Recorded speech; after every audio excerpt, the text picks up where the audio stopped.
बालेश्वर सदर बिजेडी कार्यालय अनुष्ठित है मिश्रण कार्यक्रम। दल में जोगदेले स्वेच्छासेवी संगठन कर्मकर्ता। निर्वाचन तारीख जेतिकी पाखई आसुची विभिन्न राजनीतिक दल और संगठन कर्मकर्ता माने बिजु जनता दल में सामिल होउथिबा देखिबाकु मिलिछि। एही परिप्रेक्षी में बालेश्वर सदर बिजु जनता दल कार्यालय एक मिश्रण कार्यक्रम अनुष्ठित होइथिला। एथिरे स्वेच्छासेवी संगठन साई फार्म प्रतिष्ठाता प्रदीप कुमार महापात्र एवं तांको अनुगामी अजित सिंह और देवाशीष बारिक बीजेडी रे सामिल होइथिले। विधायक स्वरूप कुमार दास समस्त नवागतों को फुलतड़ा और दलीय उत्तरीय दी स्वागत करथिले।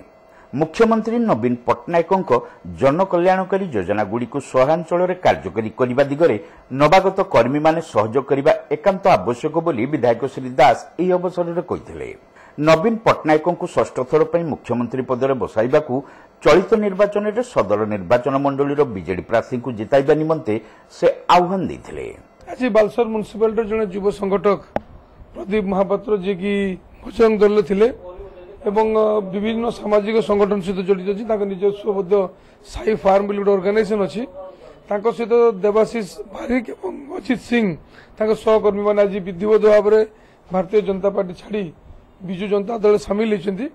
प्रिय मुख्यमंत्री नवीन पट्टनायक आदर्श नीति आकृष्ट कर बालेश्वर जो विकास धारा चली समर्थन जन संकल्प नहीं आगामी दिन में बालेश्वर विकास दायित्व से ने मोर मत दृढ़ विश्वास युव संगठक माने विजु जनता दल सामिल होगा निजस्व अंचल छाड़ी बालेश्वर म्युनिसिपालिटी विभिन्न जगह जो बंधु मैंने अच्छा द्वारा सामाजिक व्यवस्था को सुदृढ़ करेंगे डेवलपमेंट जो चली सहायक हे।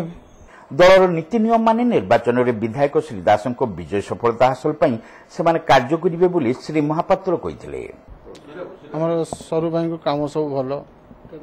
हाँ सरू भाई को सब काम भल देखिली माने सी रहा डेभलप बहुत भल कर मो निजर एनजीओ भी अच्छी साई फार्म एनजीओ अच्छी मुझे बीजेडी रही जहाँ हो पार मो द्वारा मुझे करी।